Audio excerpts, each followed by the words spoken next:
A single, blackened drop slides down a steel finger, glinting under the harsh fluorescent lights of a Caracas refinery.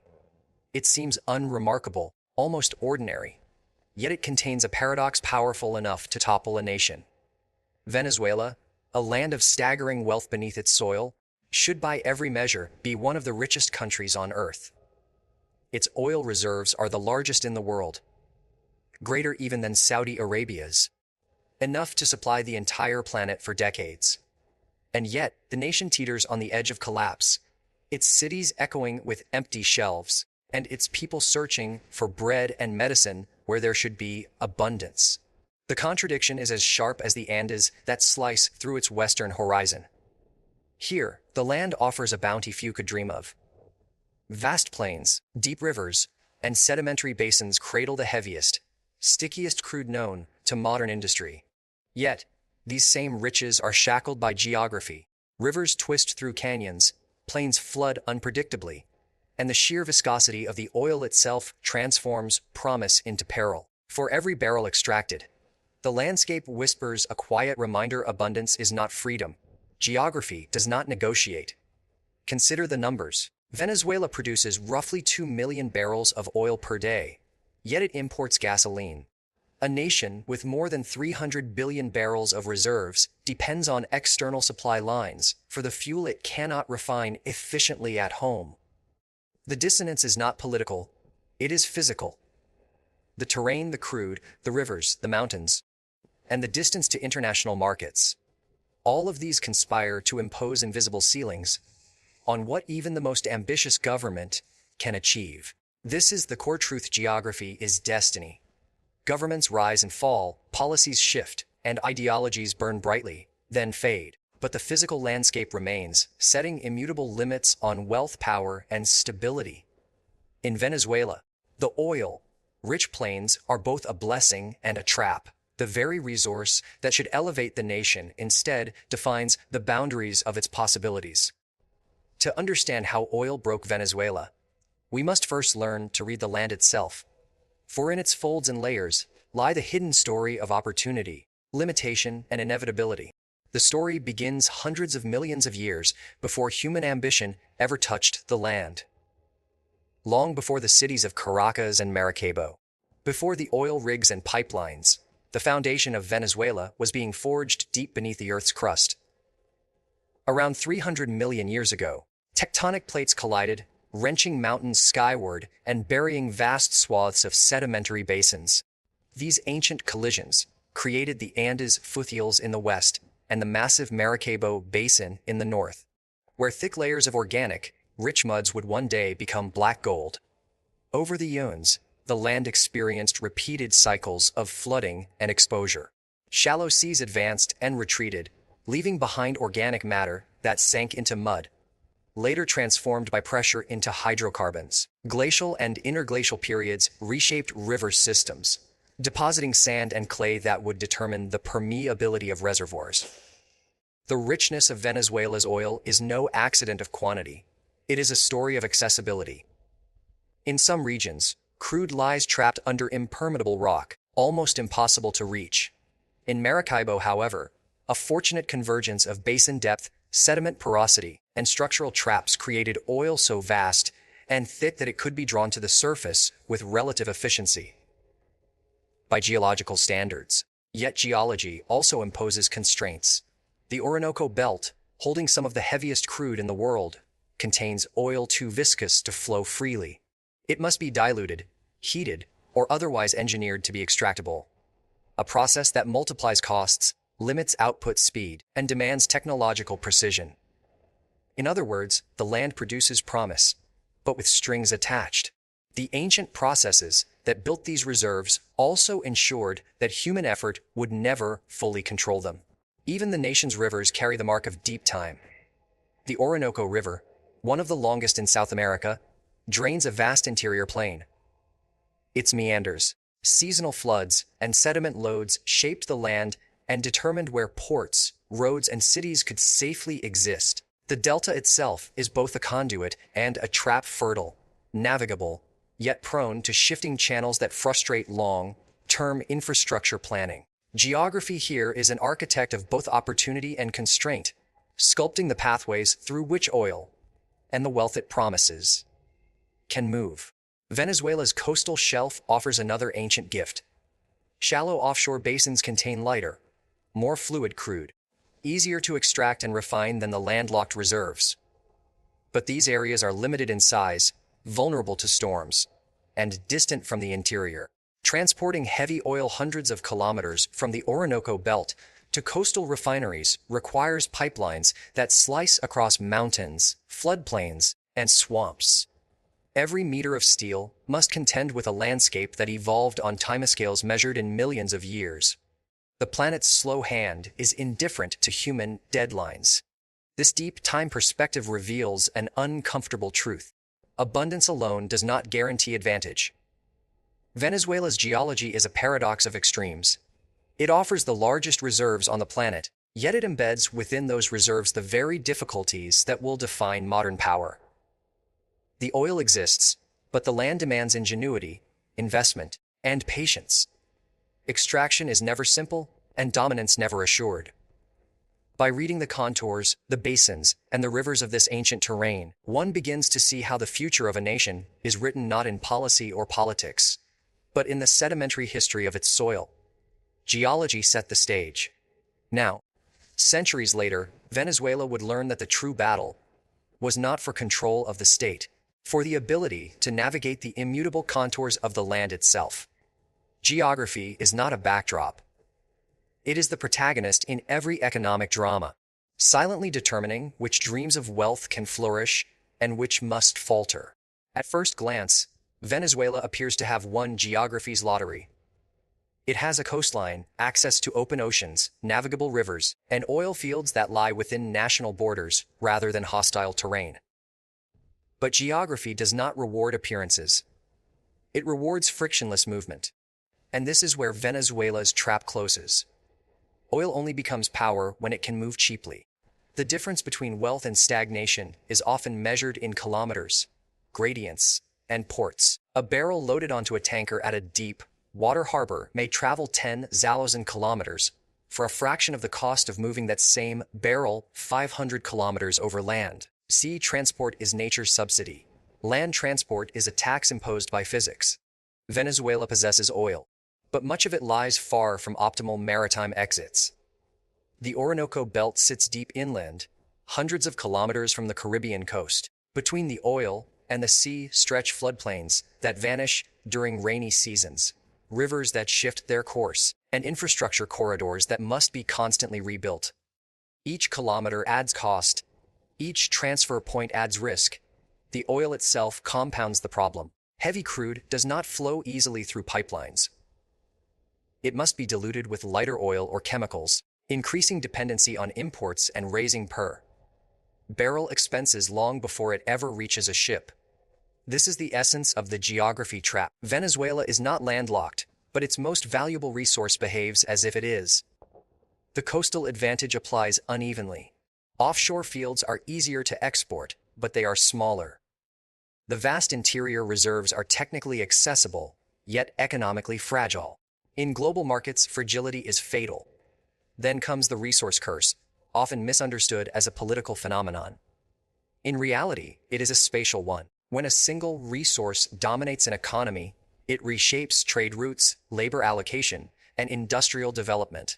Venezuela's oil wealth drew capital and attention toward extraction, while manufacturing, agriculture, and logistics remained underdeveloped. The land became an export funnel rather than a productive network. This is not mismanagement, it is scale. Oil revenues arrive faster than institutions can diversify against them, especially when geography offers few alternative export advantages. The Dutch disease emerges not from policy failure, but from arithmetic. Oil inflows strengthen the currency, making other exports less competitive. Meanwhile, Venezuela's non-oil sectors must contend with long distances, mountainous terrain, and limited access to high-efficiency ports. Competing globally from this landscape is costly even under ideal conditions. When oil dominates, the incentive to fight geography elsewhere vanishes. Yet the most decisive limitation lies downstream. Extraction creates headlines. Refining creates leverage. Countries that dominate refining dictate standards, prices, and supply chains. Venezuela's crude, however, is unusually heavy and sulfur-rich. Only specialized refineries can process it efficiently.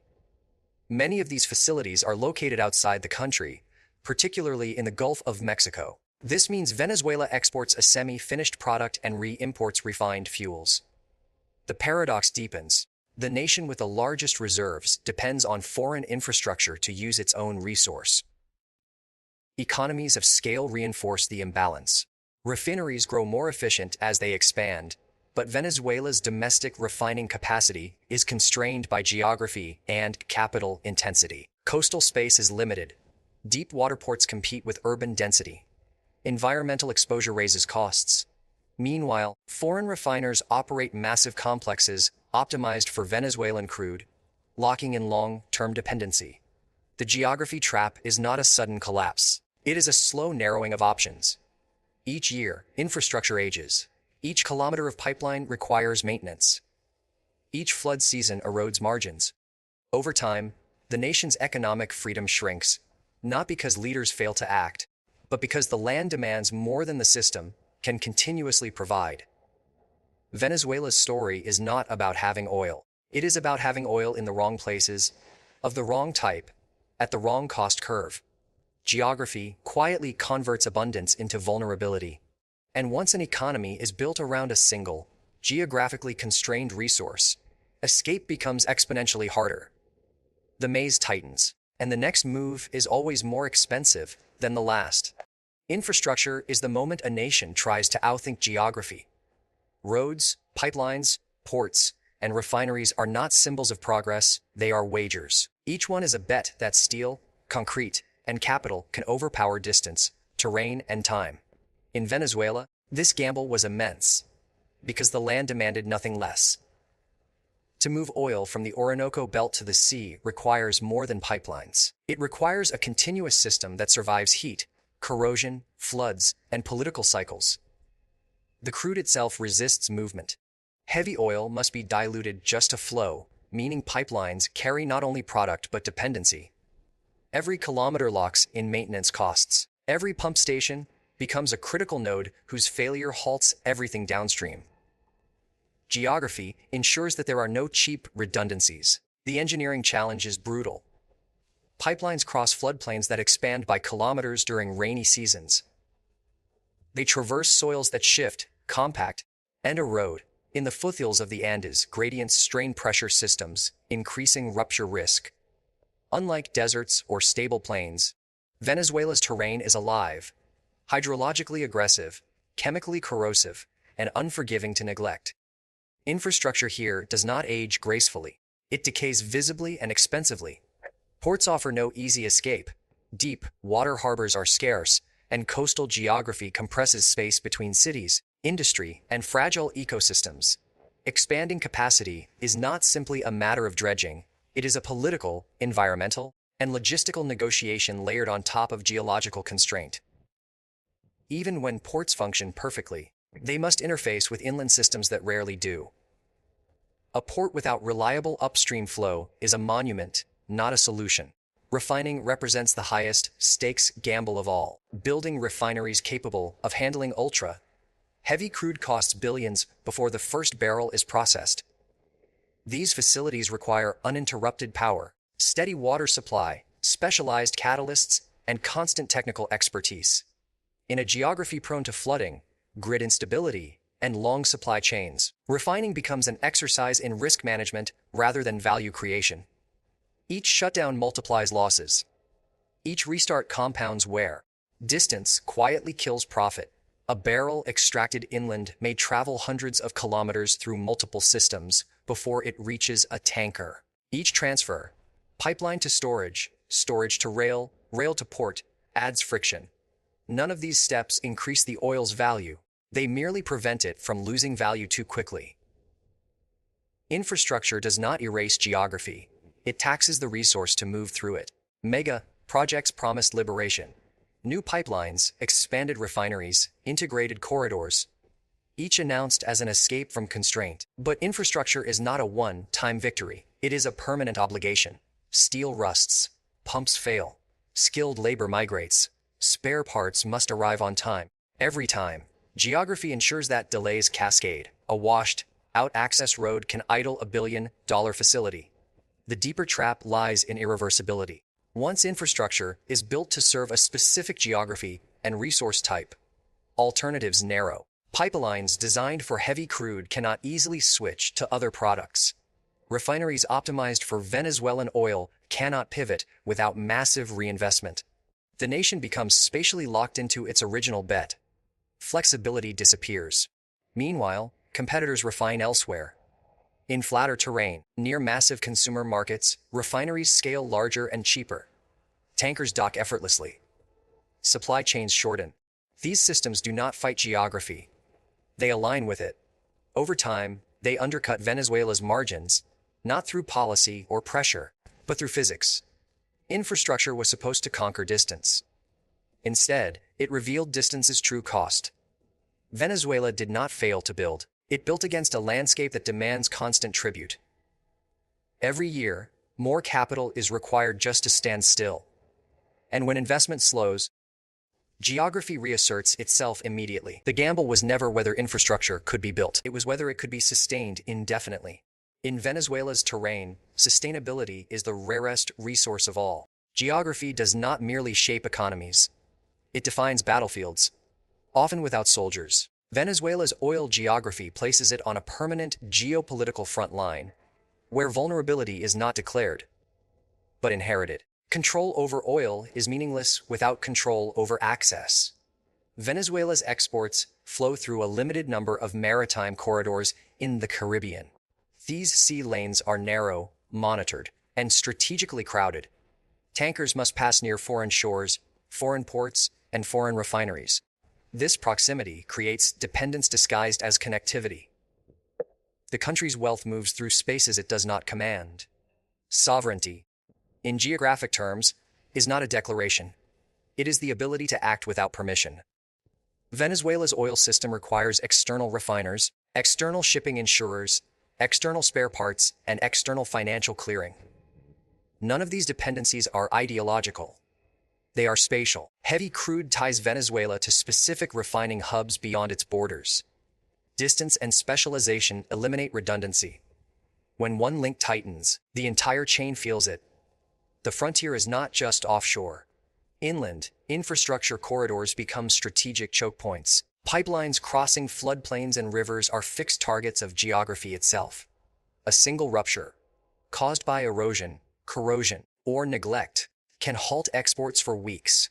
Repair crews must reach remote locations through difficult terrain. Time becomes the enemy. Every day offline is revenue lost forever. Oil that cannot move might as well not exist. Global competition amplifies this exposure. Other producers sit closer to major consumer markets or possess lighter crude that integrates seamlessly into global systems. Their oil slips into supply chains with minimal friction. Venezuela's oil arrives burdened by geography before geopolitics ever enters the equation. When alternatives exist, buyers choose reliability over reserves. The nightmare scenario is not invasion. It is isolation through friction. Shipping delays, insurance withdrawals, refinery mismatches, and logistical bottlenecks accumulate quietly. None require confrontation. Geography enforces them automatically. The more specialized the system becomes, the less resilient it is to disruption. Even alliances bend to terrain. Partnerships require infrastructure compatibility. When refineries are designed for specific crude, relationships harden into dependencies. Venezuela's bargaining power narrows to a single question: can the oil move? If the answer is uncertain, leverage evaporates. This is the true front line, not borders on a map, but interfaces between terrain and trade. Venezuela stands exposed not because it lacks resources, but because its resources must traverse a hostile physical reality before they become power. In the end, geography decides the terms of engagement. The battlefield is silent, the pressure is constant, and the outcome is rarely dramatic, only inevitable. The map is shifting again. Climate volatility intensifies floods and storms along Venezuela's rivers and coasts, accelerating the decay of infrastructure already stretched thin. Energy transitions promise new technologies, but they do not erase distance, terrain, or geology. Even in a post-oil world, the same rivers will flood, the same plains will isolate, and the same coastlines will constrain access. Geography does not expire, it waits. Nations often believe decline is a policy failure and recovery a political choice. But Venezuela's deeper lesson is older and colder. The land offered wealth, but demanded precision. It offered volume, but punished friction. When the margins narrowed, geography collected its debt. Oil did not save Venezuela, and it did not betray it. The terrain simply enforced its rules. The future will bring new resources, new routes, new ambitions. But the maze remains pre-built. Some nations inherit corridors, others inherit walls. And Venezuela stands as a warning etched into the crust of the earth itself. You may choose your speed, but the map decides where you are allowed to go.